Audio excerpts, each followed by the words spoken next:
Welcome to Investories, a podcast about real stories, real estate, and taking real action. Join hosts John Hooper and Kyle Robertson as they talk investing, mindset, and taking that first step. We all have a story. What's yours? The Investories Podcast.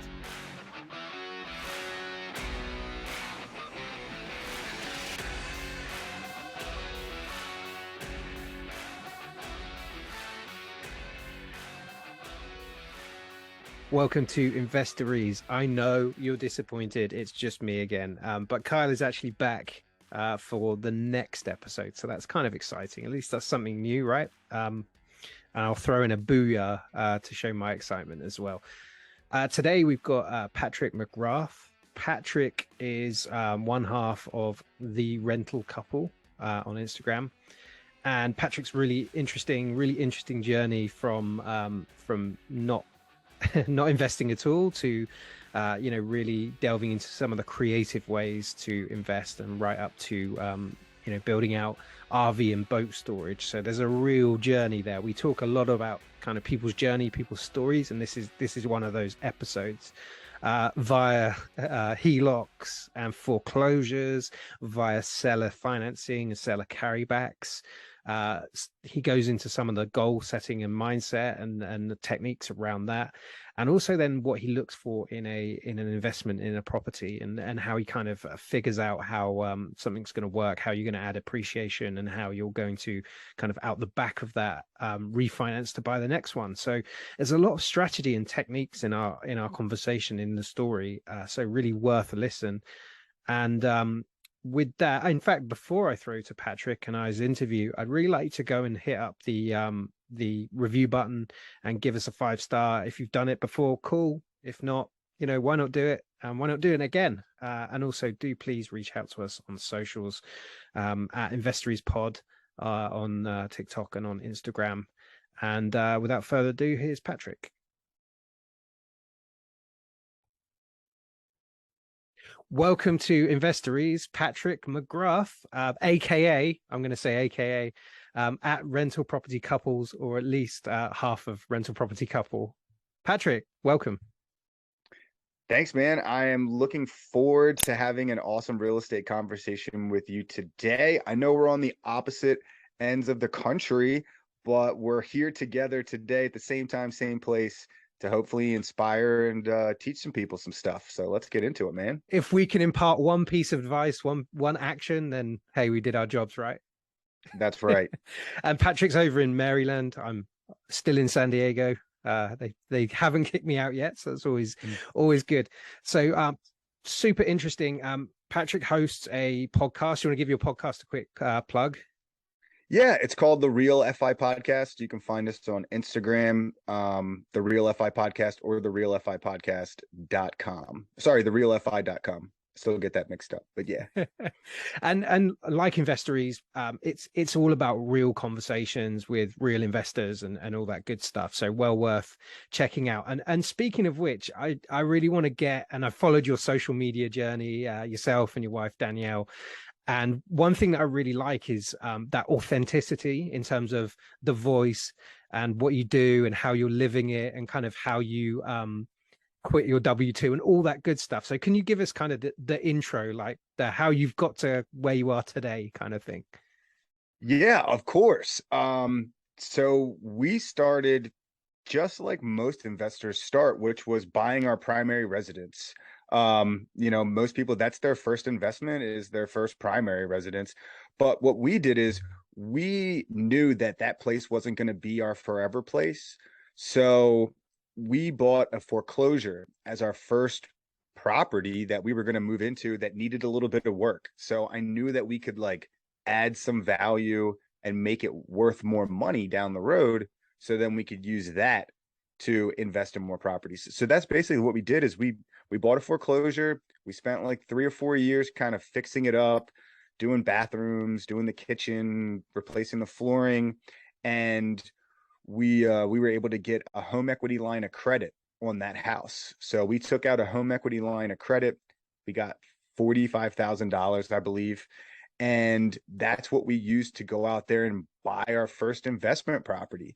And at the time, this is like 2016, 2017 when this is going on. There's a lot of foreclosures available on the market, and we were able to find a house right down the street from our house. It was like 8 or 9, 10 houses down, and that was really the first property that we bought. It was a single family property, 3 or 4 bedrooms, 1.5 baths, and we were able to pick that up for $175,000. We used that $45,000 HELOC that we had for the 15% down payment.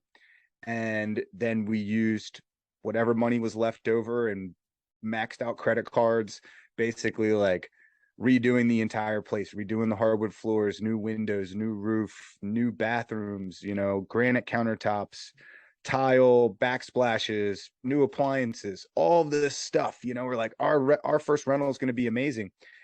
And we basically made our first investment property way nicer than the house that we lived in like 10 houses down. That's a true investor right there. Right? Yeah. So my wife Danielle, who's the other half of the rental property couple, she was like, hey, this place is way nicer than our house. How about we just move into the new property and rent out our house? So that's kind of how it really started. Like, we bought one, spent way too much money fixing it up, and made it too nice. So we moved into that one, rented out our primary residence, which was the plan all along. And that's kind of how we got into our first rental property and kind of figured it out. Like, hey, when the rent check started coming in, we were like, holy crap, this actually works. Like, someone's paying us to live in a property that we own, and we're really not having any issues. Like, this is amazing. We need to continue to do this. So fast forward, we're living in that house for like a year, and we were just ready to move. So I wanted to move to an area that had small multifamilies, and there was an area that a couple of our friends lived in about an hour north, that was really nice, and it had small multifamilies. So we took out another home equity line of credit on our now primary, which was that first investment property. We've got $85,000, and we used that to buy our new primary. And then once we moved up here, we used the remaining amount to put a down payment on our first triplex. So that didn't happen until 2019. So 2019, so 2 years from the time we bought our first investment property to we bought our next investment property, which was a triplex. And we got that one for $204,000. And we spent, me and her, like, painting, ripping out carpet, redoing the floors, putting new vanities, lights, all of that stuff in. We spent about $15,000 over the next 4 months, just redoing all the units. Mhm. Tenants were moving out. They were paying, I think they were supposed to be paying $750 a month. And these are Wow. for 2-bedroom, 1 baths. And we got new tenants in there for $1,200 for all 3 units. And 6 months later, it appraised for $350,000. So we were all in for $225, and it appraised for $350,000. And we did a cash out refinance. We got our $65,000 down payment, our $10,000 in closing, and our $15,000 money that we put in there back, plus an additional $10,000. And we used that to go and buy our next one, which was from the same seller. So you forged a relationship with the seller to they had multiple or a lot of inventory that they could then pass on. Yeah. So basically, when we moved up here, I found an ad on Craigslist for a guy that was selling 13 units, like 5 properties. Mm-hmm. And basically he had 2 left that didn't sell when he had all these investors. The triplex was one of them, and there was a fourplex down the street. And the triplex had been on the market for like over a year. It was listed for $250. But I know that I had his email from when I emailed him on Craigslist. So what I did was I kept emailing him every month. Like, hey, I see your property's still on the market. Would you like to sit down and have coffee? Mm-hmm. Hey, your property's still on the market. We'd like to sit down and have coffee. So like 5 months go by, and he finally says, yes, I'll sit down with you and have coffee. And we met at a Starbucks. And we ended up having like an hour-long conversation. Just older gentleman. He used to own 2 car dealerships. And basically I was like, look, I want to be sitting where you're at one day. Like, but look, your property's been on the market for over a year. It's obviously not worth 250. I'm at like 200. Like, let's try to make something happen. And he came back at 210. We did the inspection, and there was some stuff wrong with it. And I said, basically, look, hey, I'll buy it at the 210 if you give me some seller help, but I'll also buy your other property once my refinance goes through. So you can sell both of them to me. Amazing. You just have to wait a little bit. So that's kind of how we were able to get the other one as well. So we packaged them up together. As soon as the refinance went through, we were able to buy the other property. He's actually holding $85,000, a 3-year note on that one for us. So we were able to bring less money to the table, and that was kind of our first like seller financing opportunity kind of thing. And that basically got us to, I think that's like 9 at this point. And then we bought a single family during the pandemic. And we got that. So here we are now. We've got our first primary residence that we bought that we turned into a rental, the first investment property that we bought that we turned into a rental, another single family, a triplex, and a quadplex. So we're like mini moguls, we have like 9 or 10 units. And I was still working at W2 at the time. So I was a regional sales manager for a construction elevator company, where I was gone like at least a week a month, if not, a week and a half, 2 weeks. So we're doing all these renovations. We're managing these properties while I'm traveling, and my wife's at home, and we're able to do this. So anyone out there who says they don't have enough time, like, I was basically gone half the year and still able to make this happen, So my wife is getting her haircut, and the owner of the salon was like, hey, we're moving. Just wanted to let you know. She's like, why? She's like, well, the woman that owns this building is thinking about selling it. And it was like a salon in the bottom, 3 apartments up top, and then another building that has 6 apartments. And my wife got home, we went to dinner. She's like, yeah, Pam's moving. The lady's thinking about selling the building. I was like, well, did you ask her for a number? Like, meanwhile, I have no idea how to buy commercial property. I just know that like I wanted to get into something like that. And here's like an off-market opportunity. Let's figure out what we can do here. So needless to say, she got her number. We went and toured the property, and she really liked us. Again, I told her like, hey, look, I want to be in your shoes one day. Like, I'm local to the area. Like, let's make this work. And we were able to make that work. That was 10 units we were able to get for $850,000. Wow. At the time, it was renting for the total rents it was bringing in was $7,200 a month. And that was May 2021. So here we are, September 2022. It now brings in 14,275. So almost doubled the income of the property in a little more than a year. So I mean, but we turned over almost all the tenants. We've spent probably close to $125,000 fixing up all of the units, changing out everything, but so the people are like, well, how did you get the money to buy an $850,000 property? So what we did is we sold our first 2 investment properties.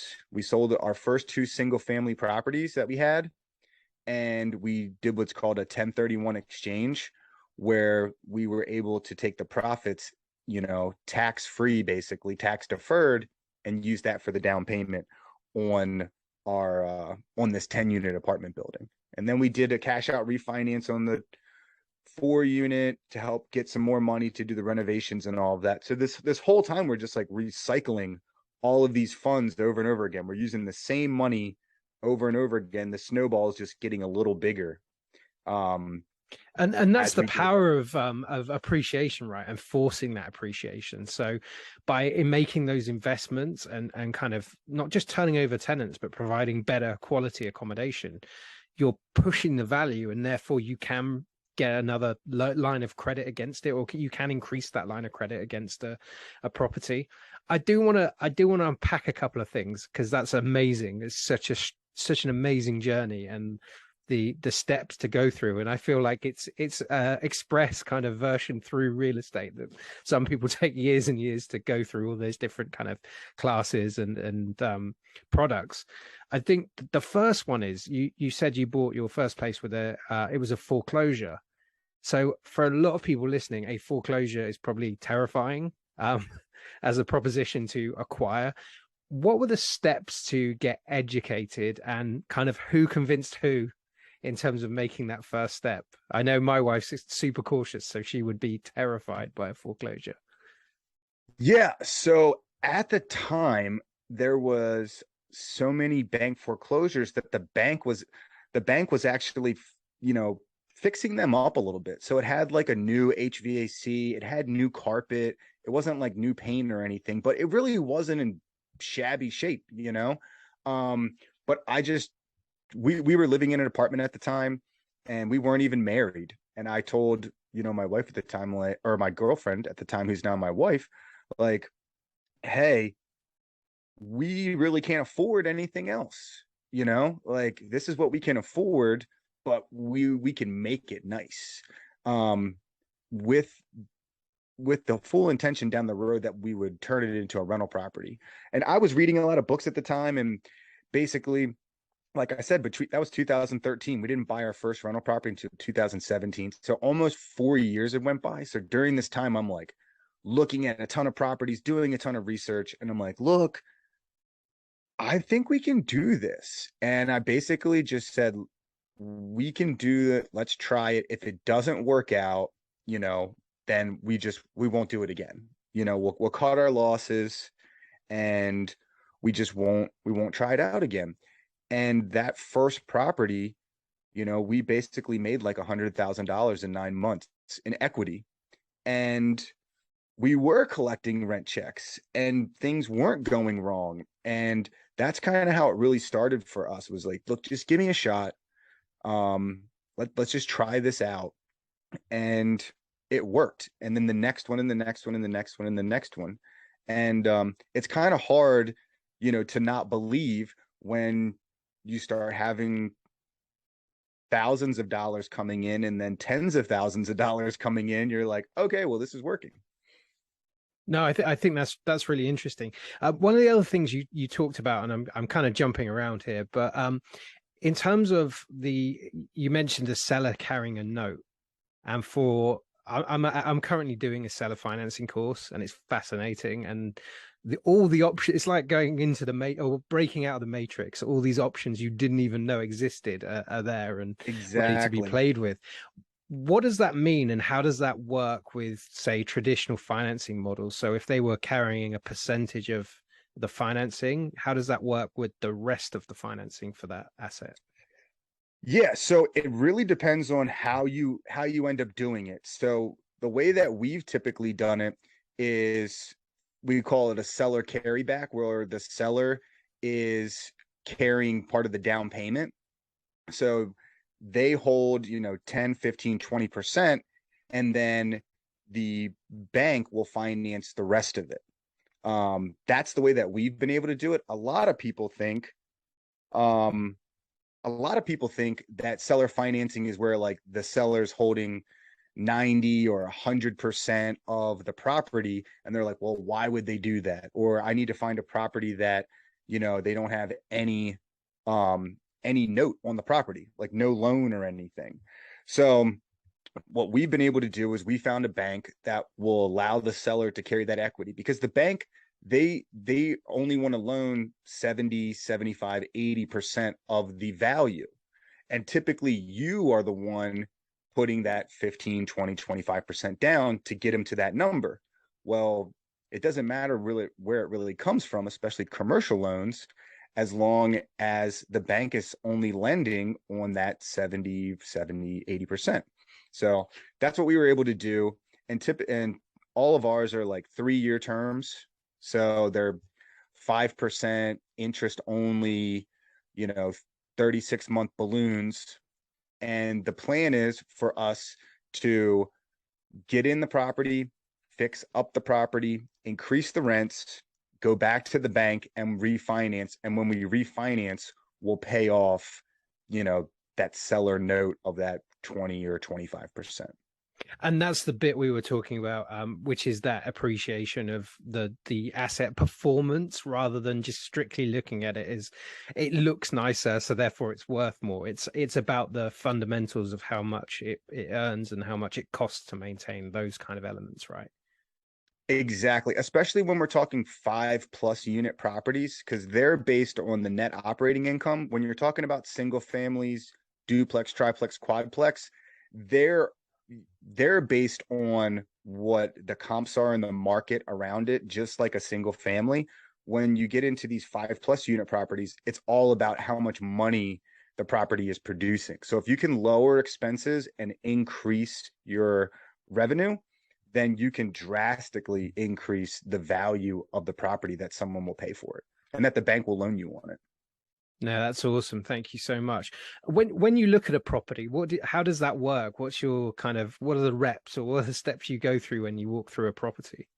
What do you look for? Yes. So what I look for is I look for ways that I can increase value, whether that is adding a bedroom, whether that is changing the kitchen out, the flooring, the lighting, all of that. But I also look for like the major things.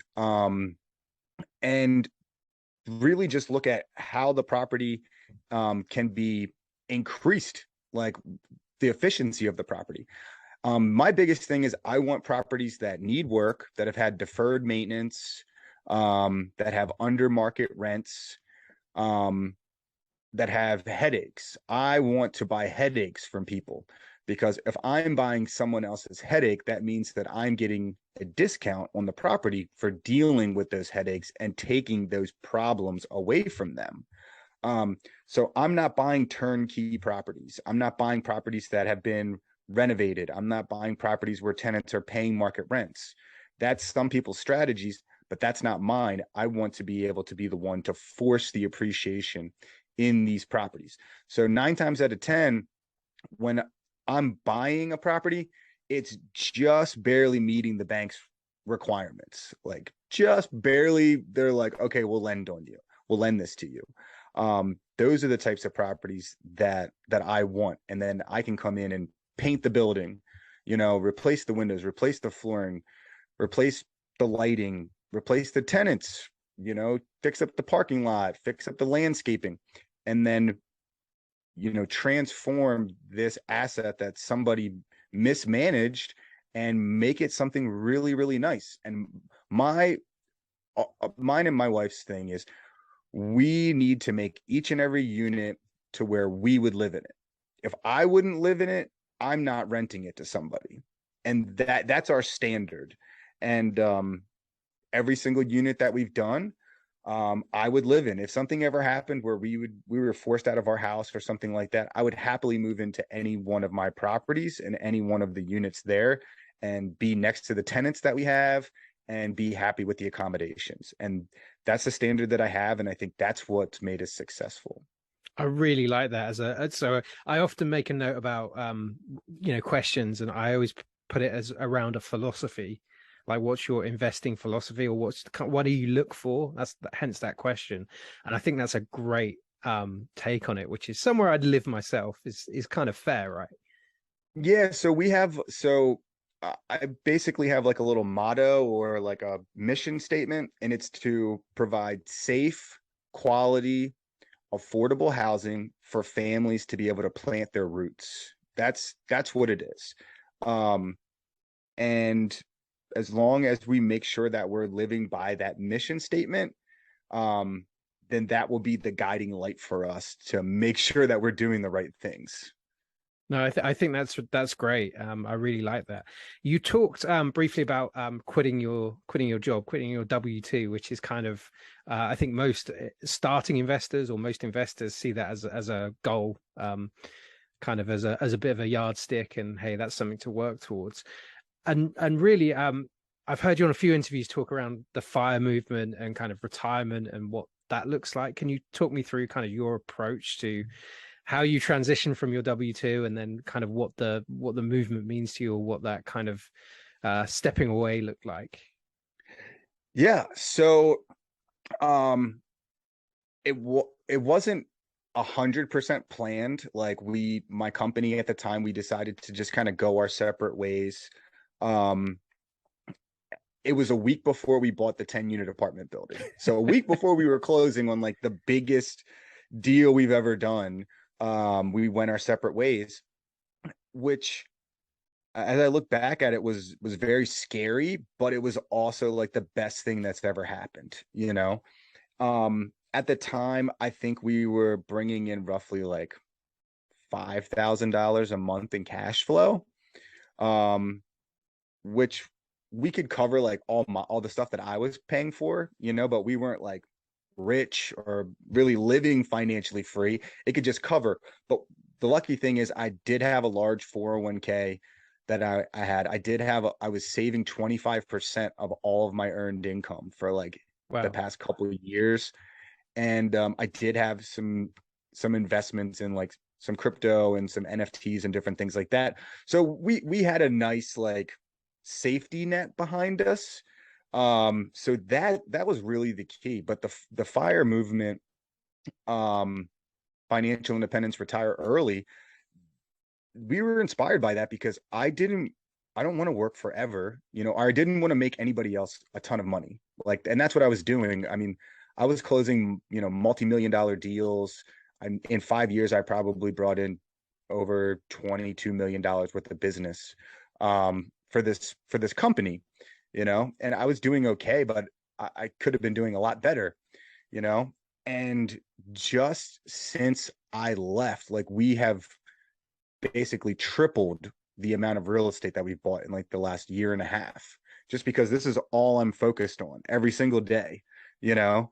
And I think that's really the biggest thing is when you're passionate about it and you have the freedom and you have to do it. Like Hmm. I didn't want to go back and work at another job, you know, especially making less money.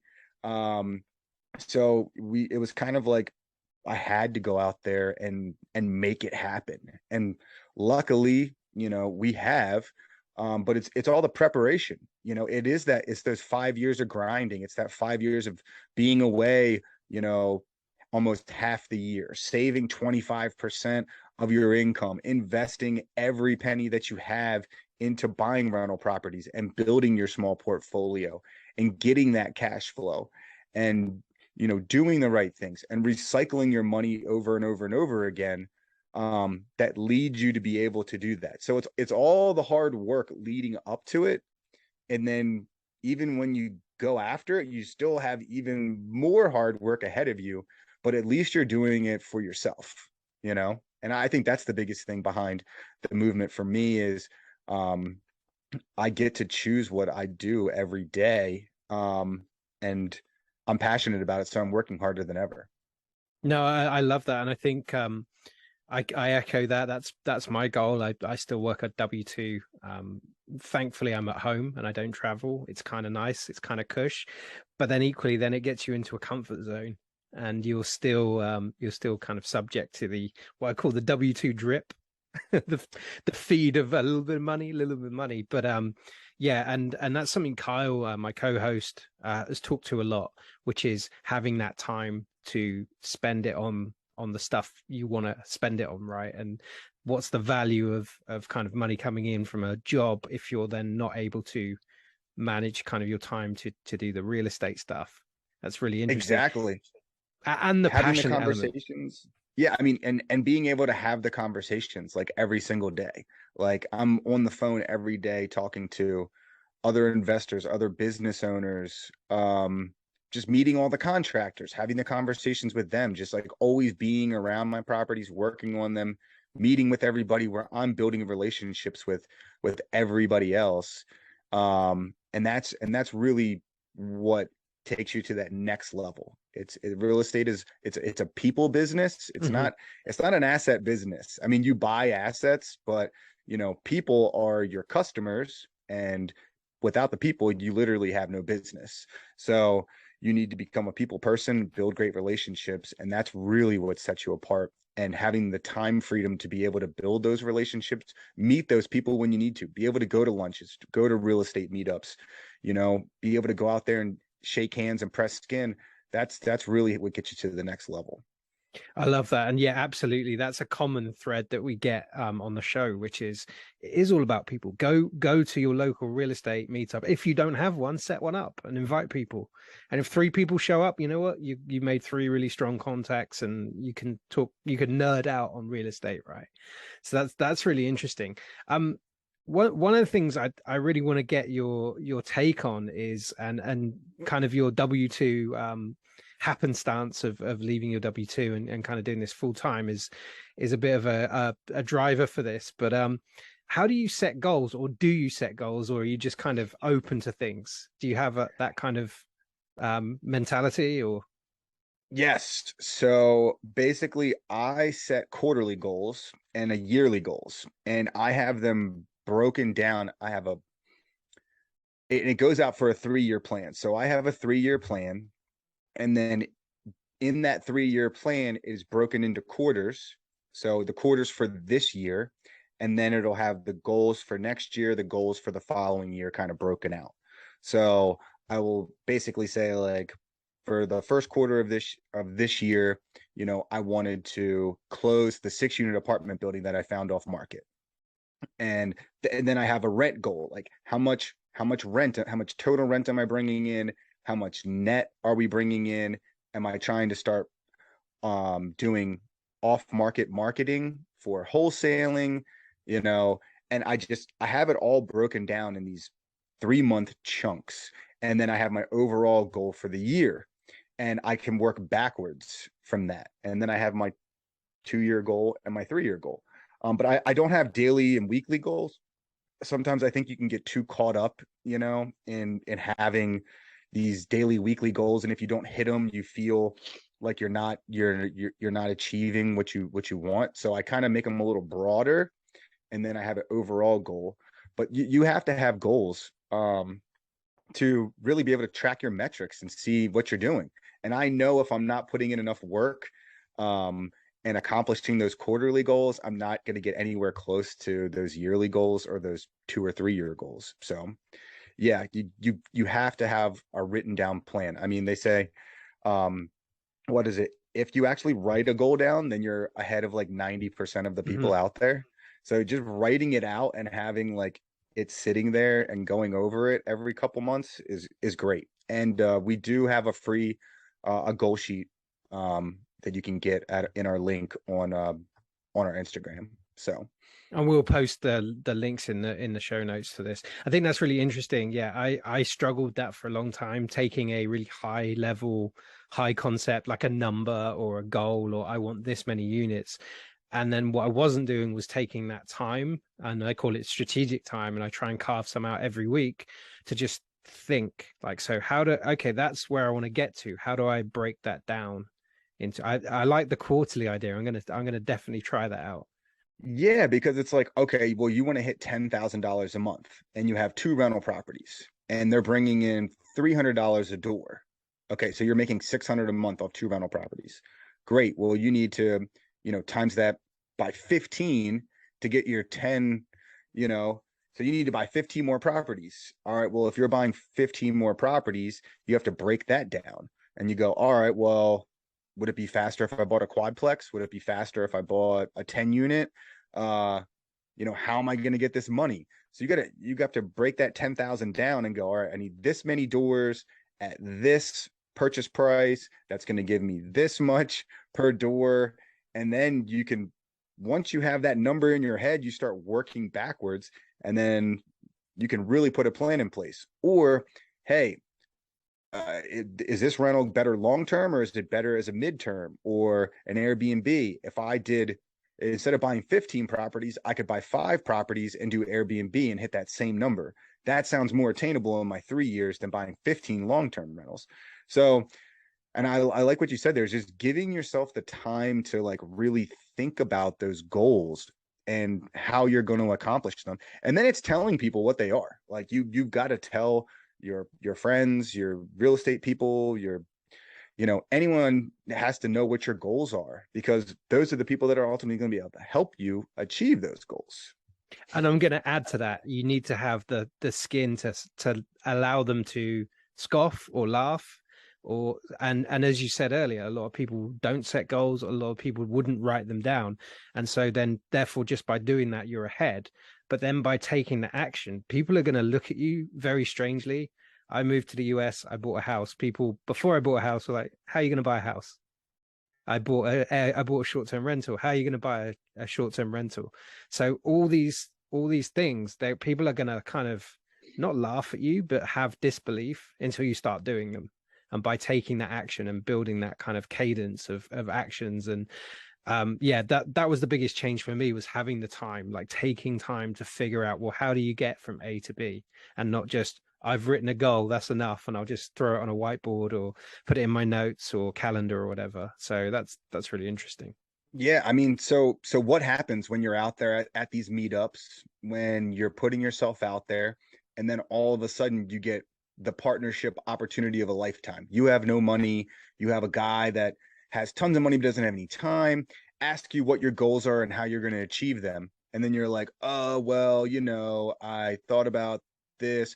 But if you're like, bam, bam, bam, bam, bam, here's what I need, here's what I'm going after, here's my plan, like, you need to be prepared. You never know when that opportunity is going to come, and you need to be able to strike. So if you really want to achieve financial freedom, financial independence, become a successful real estate investor, you need to know exactly your market. You need to know exactly what you want. You need to know exactly how to get there. And when you can articulate to people, you're going to find someone that can help you, a partner, finance person, someone who's got deals, it's a wholesaler. So you're going to find people that are going to be able to help you. But if you don't know what you want, then you're never going to get there. Amazing. No, I like that a lot. So I'm going to put you on the spot a little bit.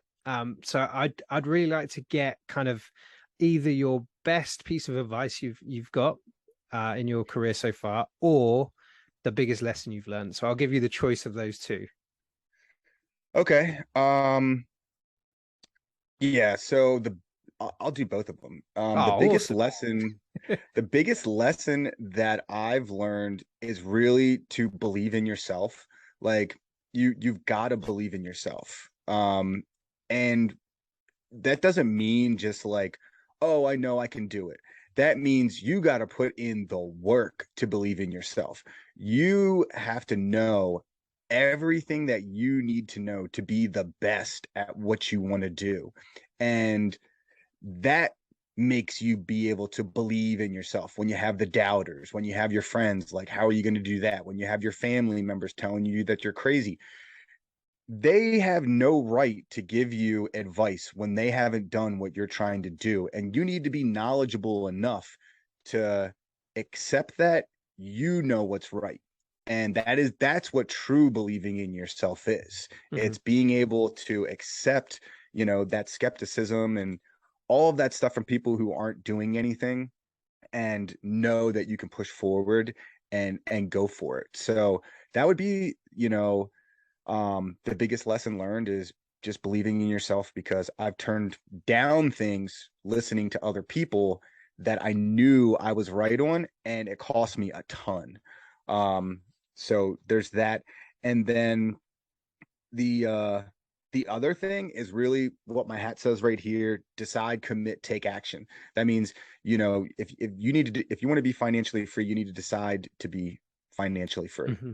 And you need to commit to doing it, which is then taking the action. That's putting a budget in place. That's putting your goals in place. That's reading your books, listening to your podcast. That's taking action, whether that's going to a meetup, whether that's calling lenders. I can't qualify for a house. Okay, well, have you talked to a lender yet? No. Okay, well, then you don't know if you actually can. You're just putting a roadblock in front of you. Like, decide, commit, take action. Like, you're going to get a bunch of no's, but someone's going to give you a yes. And that's really what's going to propel you past everybody else who's not doing that. So yeah, those would be the two things right there. I really like that. And I love the fact that like pick up the phone, speak to a lender, but don't speak to one, speak to 10, see what 10 say. Same with a real estate agent, speak to 10 agents and get a kind of take. And just by getting those reps in, then it becomes like muscle memory. So you pick up a phone. I pick up a phone to a realtor now across the country, and I can have a broad conversation really easily. The first one, I was like, stuttering on the phone and like, hi, nice to meet you, blah, blah, blah, and all that stuff. And now I can have a very pinpoint, hey, this is who I am. This is where I'm at. I'm not Warren Buffett, but this is where I'm going. And again, linking back in the goals, this is kind of my North Star and where I want to get to. You can start having those really strong conversations. So Exactly. I did have one question that I should have asked you a little bit earlier, and so it's a little bit out of kilter. In terms of how you find deals, what do you say off market deals, for instance? How do you find them? Yeah. So for everyone out there who's heard of this little podcast called the Bigger Pockets Podcast, I've heard of it. I was listening to that, and they were talking about this app called Deal Machine, and you could download this app and drive for dollars, and they'll send out postcards to people. And I was like, all right, cool. I'll download the app. It's $40. And they tell you how to buy a list. So you go into List Source, you plug in your parameters for your area, you buy this list for, I don't know, 100, 200 bucks, you upload it, and then you start sending people postcards. So I was like, okay, that's what I'll do. So that's what I did. I spent $200 on the list, 40 bucks to get the app, and started sending out mailers to people in my area. And I spent roughly about $2,000, and I was able to get a 6-unit building for $430,000. The seller is holding 20%, which is $85,000 for 3 years, and it's going to be worth about $900,000 when I'm done, and it's going to cash flow $4,000 a month. So that was the best $2,000 I ever spent. Same thing. Another guy reached out to me last year. This is the first time I'm telling this. I've been working on this other deal for about 1.5 years now, and it's a 7-unit property, and I own this guy's two. The guy that I bought my triplex and my quadplex from, this is the guy that he bought the stuff from. So this guy used to own like going up the chain. Yeah, this guy used to own like 150 properties in my area, and this is his last property. This is like his baby. He has the contract in hand. It should be signed tomorrow. Congratulations. And that will give us another 7 units. And he is also going to hold 20% down. So we're going to get a $750,000 property for $40,000 out of pocket. And that's from building the relationships. That's sending the postcards. And I didn't do anything special. I didn't do handwritten letters. I didn't do anything. I literally went into the app, uploaded the addresses, I changed my name and phone number and email address on the standard, is this your property? Let me send you a free offer or whatever. I didn't do anything. And you know what I did? I decided, I committed to doing it, and I just started sending the stuff. I got some deals out of it. I want you to say those numbers one more time, because that is powerful. Yeah, so $750,000 7-unit property, which will be the most money I've ever spent per unit on a deal. But he's going to hold $150,000, which is 20% for 3 years at 5% interest. So it's going to be $210 a month interest, $290 principal.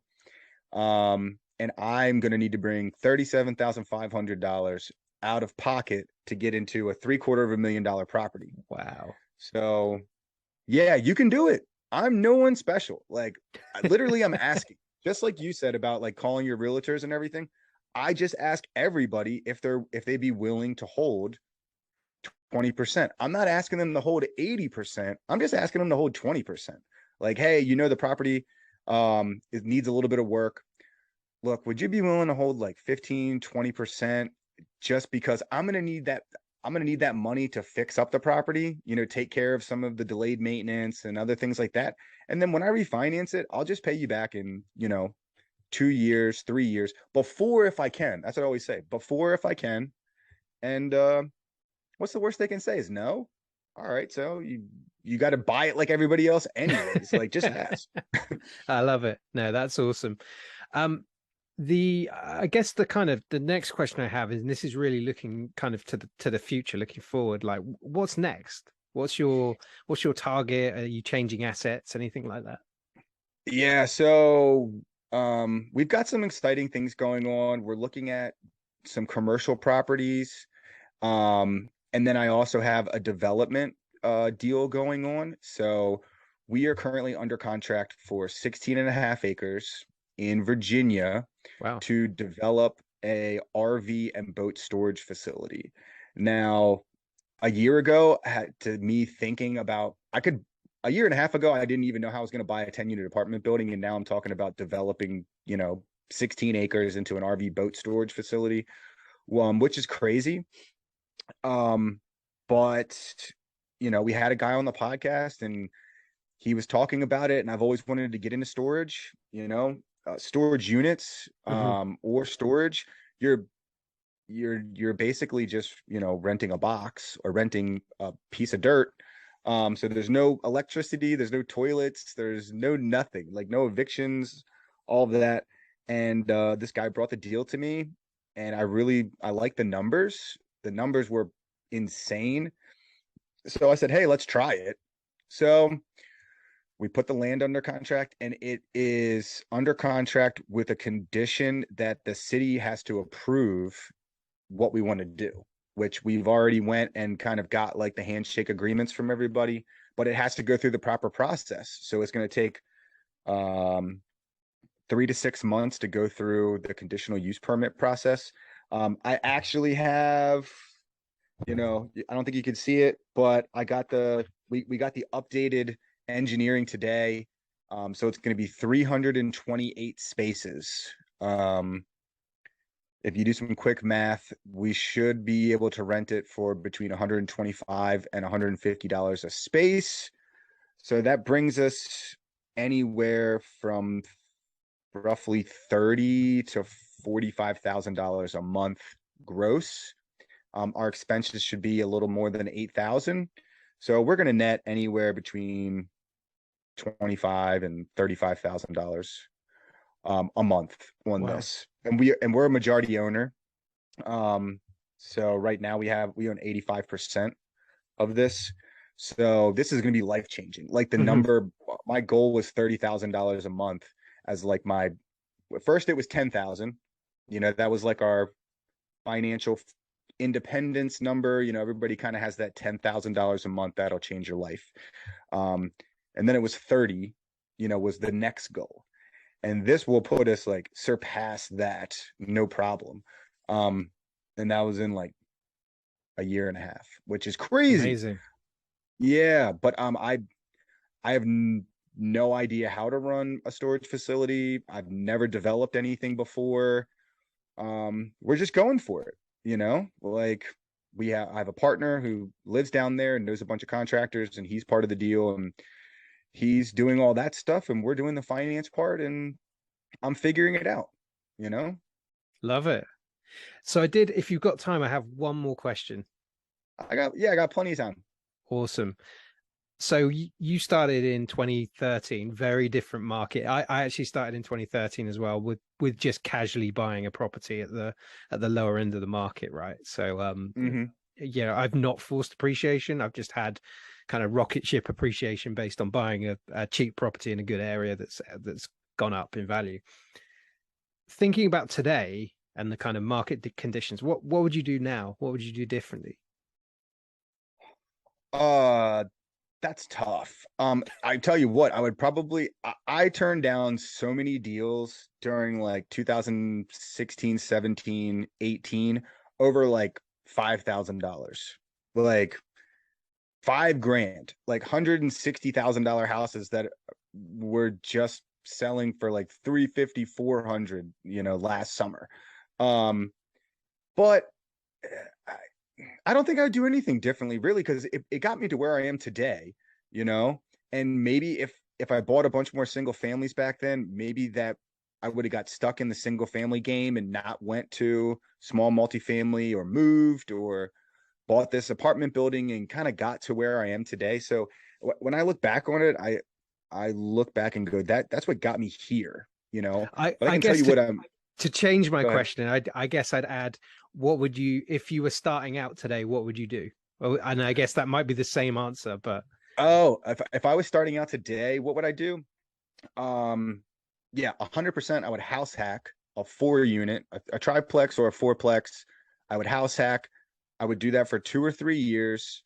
When I was young, if I was starting off again, I didn't even know that was an option back then. But I would have been able to convince my wife when we were like 22, 23.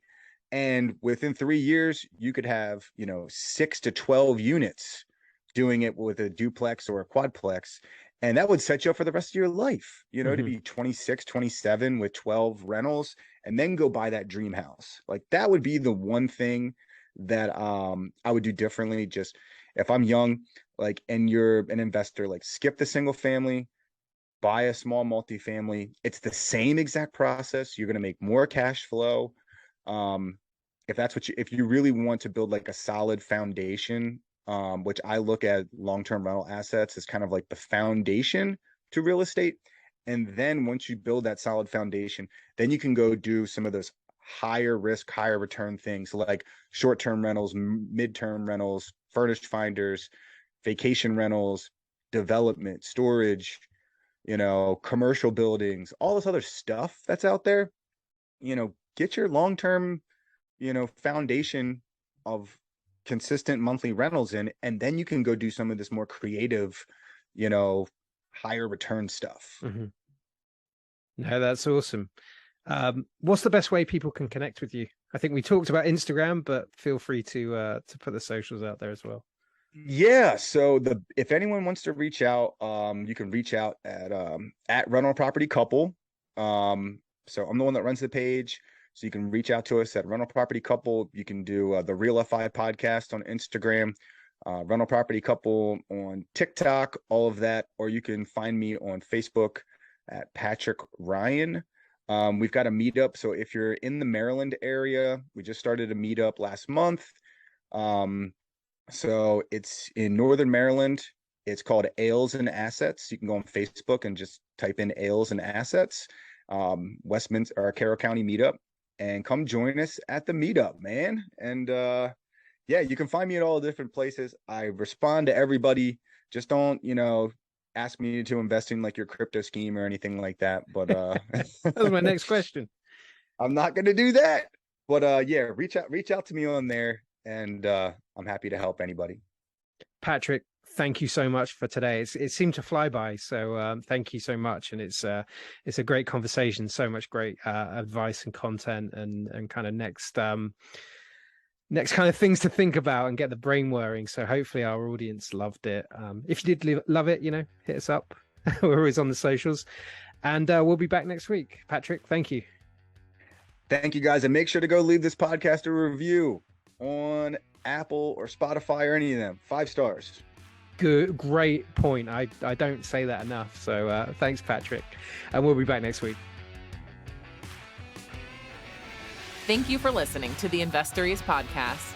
We all have a story. What's yours? The Investories podcast.